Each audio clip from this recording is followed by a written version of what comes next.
Hey everybody, and welcome back to my channel. You might recognize this entrance because this is my Frosty Winter Forest island, of which the entrance speed build I've just uploaded. I will link that down below if you haven't seen it yet.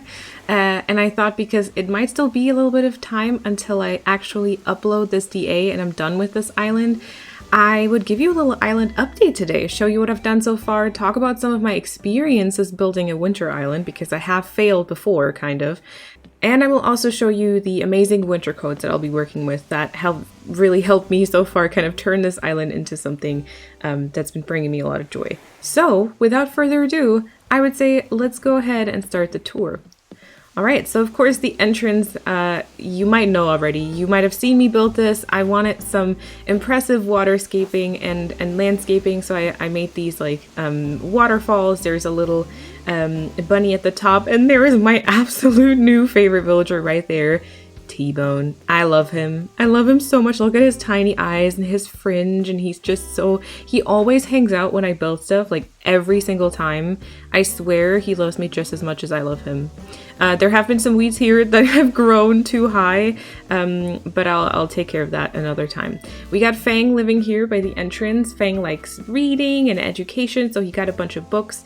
And as you might notice, I'm decorating with a lot of natural items, so I'm using mostly like shrubs and flowers and weeds to decorate. I'm also using the glowing moss weeds, because as you see in winter, they look absolutely incredible. And some fencing. And apart from that, not much. There's a few wintry items like the snowman or the sleigh by Fang's house. There's a couple of like log furniture items, and I don't know, just like a few basic ones, but apart from that, it's really very natural, because my main goal for this island is that it has no lag at the very end. And so far, we're doing pretty good. We're doing pretty good. I have like a good chunk of the island built up. I'll show you the map in a little bit as well. And so far, there's no lag. I can run around freely, and that's I can't tell you how much joy that brings me when I've had, like, you know, islands that were just a picture slideshow almost.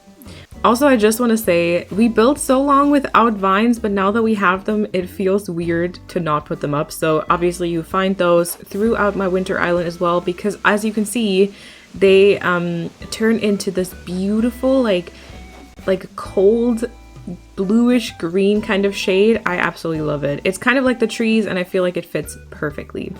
All right, I've also started building up a little bit more of the pathway.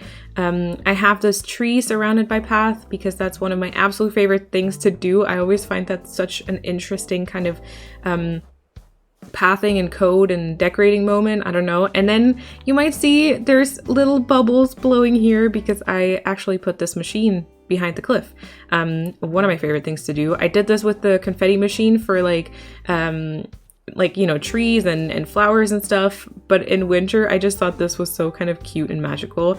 And then, as you might already spot, there is a little bit of an ice rink right here, you know. These aren't supposed to be the shoes on here, but I haven't found the ones that I want to put there, so that's it for now. Here's Huck. Huck was my first campsite villager. He won't stay around. Again, I'll show you the map, I'll show you the villager, I'll let you know about my plans there. But we got this ice ring right by resident services, which is just, you know, connected with this little path.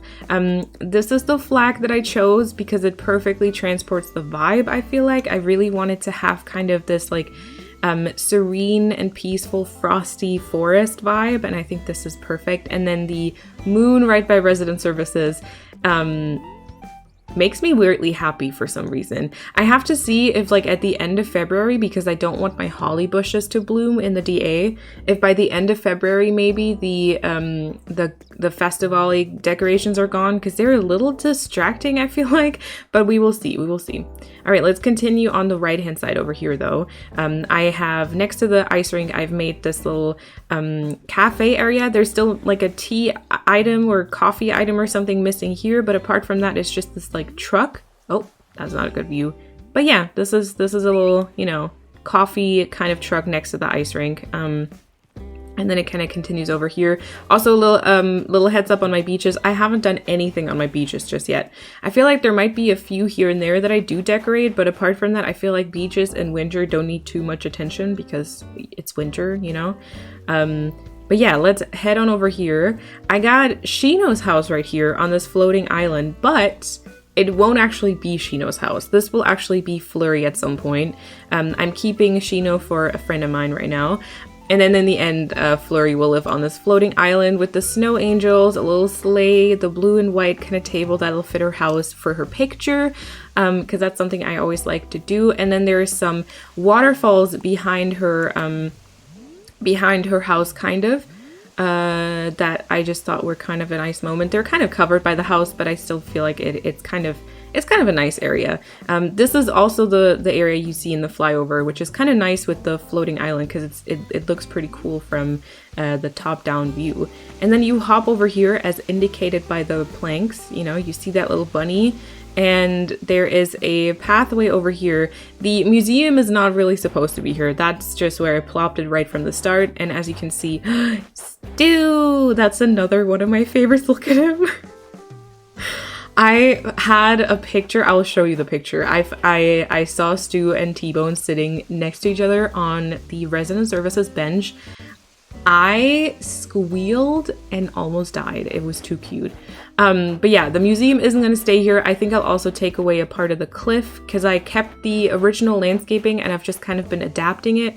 But yeah, so we just have like this path leading up here. And then I've only decorated the right-hand side, but as you might be able to tell, I forgot to stunt a few trees. So I'm gonna have to go back on that one. And this just leads to my campsite. I thought like a little campsite in the woods would kind of be nice. I tried around with an incline here in the back and then decorating that like rock and also the rock on this beach. But I didn't like it. I didn't like the way it looked from the front, so I removed the incline again, and I think I'll just make it like climbable maybe, but it won't necessarily be anything like that. So I have to still like adjust that and plant more trees, obviously. And then we just got this little spot here in the forest, kind of by the pond, which will have like a bunch of ducks. It's still missing a lot of like flowers and weeds over here, and a few more ducks as well. I thought this would kind of be like a cute spot for the forest.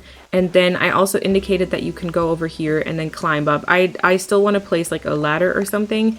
As for now, we'll just climb up here like this, because I thought I did this like landscaping and waterscaping here, which I kind of like the way that it looks, and then I actually made this completely inaccessible. I was like, I can't waste this, you know.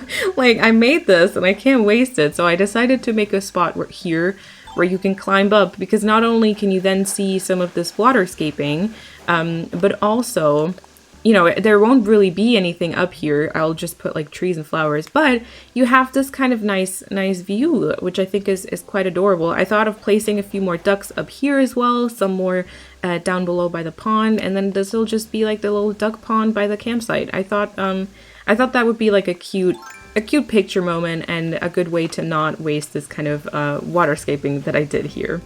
All right, and then from here on out, I haven't changed this cliff. This is still like the original cliff with the original pond. I think I might take this in a lot. I'll show you, or I'll explain in a second what I have planned. And this is pretty much it. And I will just go back to the resident services, because here from the resident services is the other pathway that I've created. So there's just this little like nook right here, and you can head up the incline. And some bugs have been rolling around snowballs again. It's kind of cute, but it's also driving me oh my god. I can't. Oh, T-Bone.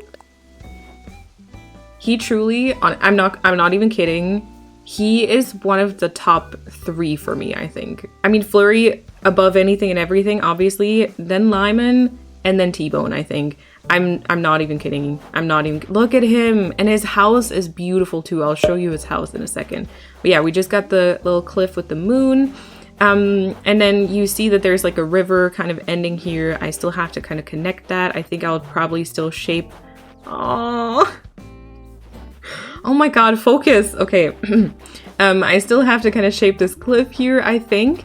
And then what I've done is I have placed Stu's house over here. I'll show you, and then I'll explain everything. Hello, Sasha. I'll explain everything that's going on around here. So this is like the entrance landscaping that you see right here with the bunny. And I've placed Stu's house next to it because I thought that was kind of a nice, kind of like a nice moment right here. And then I wanted a bit of waterscaping, and I had this bridge. And then that bridge made me want another bridge over here. So what I've done so far is I've just created this like river that was originally connected to the river mount here. I've separated it again because I think I want the river to flow a little bit differently. But basically there's these waterfalls now, there's the bridge up top, and you have kind of like a double bridge feature. It's not super like obvious, and it's a little hard to get into like a picture or something, but it's there. And it does make me happy when I run across. It's just not the best like picture spot, but that's fine. And then I wanted to have like a platform that fits a tree or something. And then obviously there's still a lot of decorations missing right here. And as you can see, my house is placed on here. So let's actually go climb up there. There's no incline yet, but I kind of want there to be. Now that we have more inclines, it kind of does work out. And then, you know, I just made this bridge possible and then pretty much didn't do anything else. I think the cliff on this side, to be perfectly honest with you, is actually going to stay pretty much like this, because my plan, and I've said this before, but one of the plans I had for this island was to create a big lake, like a big lake, which I still want to do. I think it might be one of the next things I tackle, and it also will definitely be turned into a speed build here on YouTube. So if you are interested in that, definitely make sure to hit that subscribe button so you don't miss it. But I wanted to kind of place my house on here because I thought it was kind of a nice view from the bottom, and then the cliff just kind of ends abruptly. It still needs to be like adapted. I want to make the river flow a little bit nicer, and then I also think that I'll be adding like an incline or something to the back. And something else that I thought about, because Winter Island can be tough in terms of inspiration. I feel like there's not too many options for you if you stick to like a classic winter island. Mine isn't Christmas related at all, so I don't really want to make any Christmas spots or something. And then I was thinking of how to kind of fill space, essentially. One of the things I'm going to do, like I said, is a big lake. And the next thing I thought was maybe if I have enough space for the codes, I might actually create like a kind of market plaza, like urban city build. Wow, that's a mouthful, and that's not the correct term, but I hope you know what I mean, with nooks and able sisters. So I'll be using one of the city paths and just kind of create that, and I think that you could maybe then see it from like this cliff. I don't know what to do with the museum yet, like where to place it or stuff. I still have a bunch of villager houses to place. I still have a bunch of villagers to pick up. And then pretty much everything from here on out is not done. Like this river is from the original landscaping, and I've just kind of been removing it slowly as I go. All of this like landscaping up here is still from the original one. And then everything else that's left is a little bit of a tree storage over here where I just... Aww. Where Fang is reading a book. That's cute. Where I just got a few trees like ready to decorate with. I have a bunch of weeds placed so that my weeds stop growing. I hope that it's working now. And then this is also where I have my shrub storage, because like I said, I use a lot of those, and I also use a lot of flowers. And all of them are like white or blue pretty much. All right, let me show you my map and give you a little map update as well so you see what I've done so far. Okay, here we got the map. I don't know, it's interesting. I feel like it's also not done in a lot of spots, so it might absolutely be okay, but it is very much interesting, and I'm not really sure I'm happy with it yet, but it's hard because none of the codes I use really show up on the map, so it's kind of, it's not that exciting, but we're getting somewhere. And then my villagers right now are T-Bone, Rowan, Pashmina, Sasha, Gabby, Stu, Shino, Olivia, Fang, and Huck. However, I still want a few of them to move out. So I think that Rowan, Pashmina, and Huck will move out, and also Shino will move out. Shino will move to a friend of mine.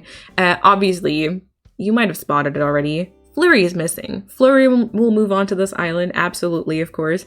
And then there are like a few penguin villagers I think that I would take, maybe like Wade or Iggly or Rolled. And then someone else I really want to have is Mary. Mary is definitely going to be on this island. And then as for the others, it just kind of depends on who I find, to be honest. Okay, so let's talk about my experience with a winter island so far. I've tried a winter island before last year, actually. I had built up like a big German Christmas market, and then I wanted to create the rest of my island as a winter island as well, which was kind of built up in, I would say, like a cottagecore style. But I quickly realized that I just wasn't vibing with the winter. It's the thing is, you travel to winter and you're really impressed by the white, and everything looks so crisp and beautiful. And that's one of the things I really want for this island is I want it to be super like crisp looking and serene and beautiful.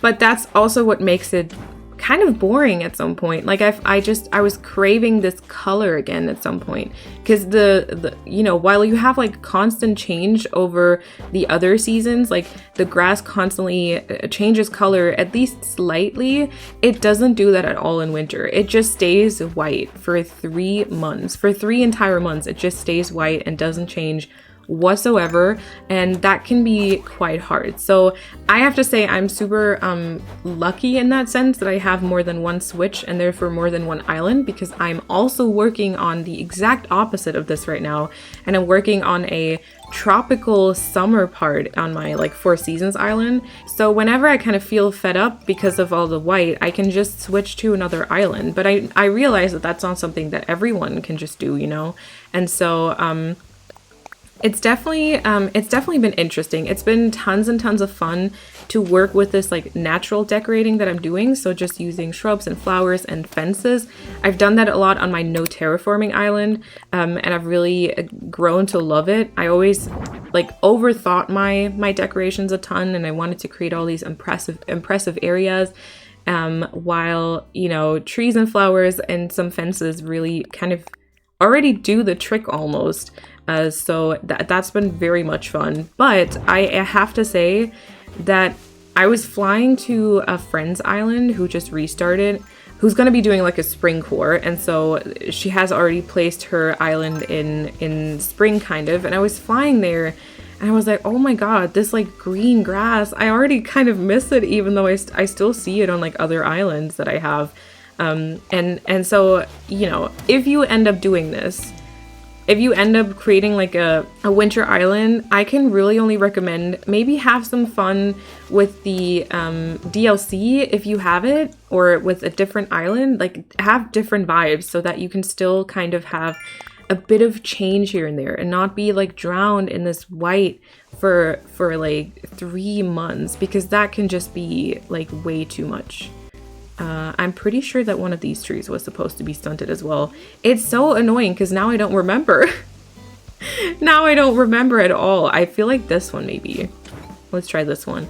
But yeah, I've been having a lot of fun. I do really want to finish it. I think that if I, continue creating this island in the style that I have right now, like this very natural kind of island, it could be super fun. And like the big lake and stuff, I'm really looking forward to. So we will see about that.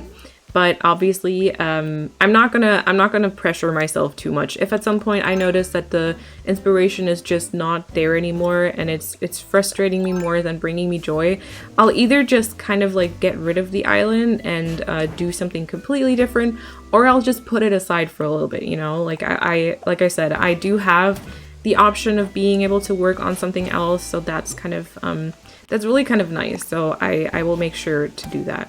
All right, and I think with that, we should take a look at some of the codes, because obviously my island would be nothing without codes. Once again, I have them all on my card, including the social media of the creators as far as I was able to find them, which we'll find in the description box below. But let me kind of just talk you through. So I have chosen a few different path variations for this island because I feel like it brings a lot of variety and it makes it not too boring, because I don't always use kind of the same variation. One of which is this like snowy dirt path almost, with a few different middle pieces. I haven't used these like tire tracks or slate tracks or what it is, just yet, but I feel like I might in the future. And then I also have this little patch of snow right here. And then the other one that I've chosen for like the main pathing is this frozen leaves one, which I have gotten a few pieces from the path with the frozen leaves and a few of the ones with just the winter dirt. So it's not too much of the detail. Plus, again, I've gotten the two separate middle pieces to be able to switch it up a little bit. Both of these paths are from my winter path video that I did this year, and then the snowy one is actually from the one I did last year. So if you're still looking for like a winter path, I will link those two videos down below in the description box as well.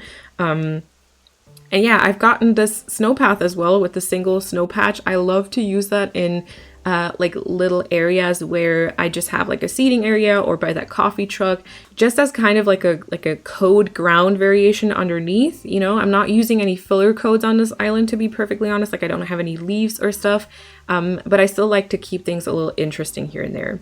I also got these paw prints, which I'm super obsessed with. They look so real that I absolutely love them. So I've been using those here and there, you know, as cute details.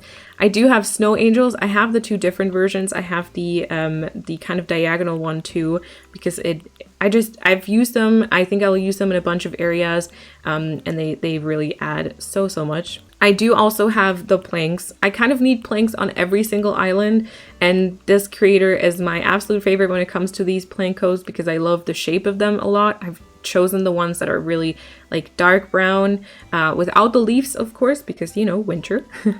I do have these kind of like sleigh tracks over here. I love them. I know that there's, I think, a vertical version of these too. I might actually end up getting those. We'll see. I got these grass steps with the snow. I've yet to include them, but I will definitely make like a foresty area, I think, where I kind of do use them. Maybe I'll kind of lead a path to kind of these steps and then put like 2 villager houses or something if I have space.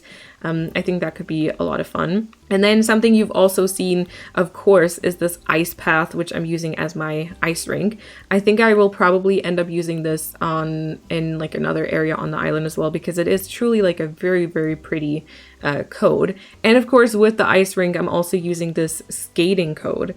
I've also downloaded a couple of blanket codes up here in kind of this like beige and blue color. Haven't used them yet, but I do think I will, especially when it comes to the interior decorating as well. I've also downloaded this winter tile because I fell in love with it.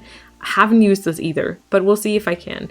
And then I've also downloaded this like snowy wild stall, which I don't think I've used so far, but I 100% want to because it looks really good. Then a design you've already seen is my flag. I love this. I will be deleting this again because once you've implemented it as a flag, you really don't need to keep the design. And also the same goes for my little blushy cheeks. As you can see, it's super cold in winter, so I wanted to have blushy cheeks. I got this code for the cafe truck, and then I also got 2 other kind of sign codes for a ski hill and then some sleigh parking. I do believe that those will probably come in handy to kind of fill, you know, a few areas as well. I was also thinking of using the volcanoes to kind of create a mountain area maybe. We'll see how that works. And that's pretty much the codes I have so far. Like I said, I'll link them down below. I also am thinking about getting one of those city path versions. I've been having a lot of fun. It's been a little challenging here and there, of course, but I've been having a lot of fun with the codes and with winter in general. And I like how clean the area and the island is looking, and how peaceful everything is. And I do think that the serene feeling that I wanted to bring across, I've kind of been able to. I hope to be able to continue doing that, of course. And I'm super interested to see how this island will turn out, if I have the guts to kind of finish it, or if at some point I kind of grow tired of the snow. Let me know down below in the comments if you're also working on a winter island. If so, what aesthetic are you going for? And then thank you so much for watching. I hope this video was somewhat interesting and helpful. If you enjoyed it, give it a thumbs up and make sure to subscribe if you don't want to miss any future updates or other kind of videos. And then I hope you have an awesome time until I see you next time. Bye everyone!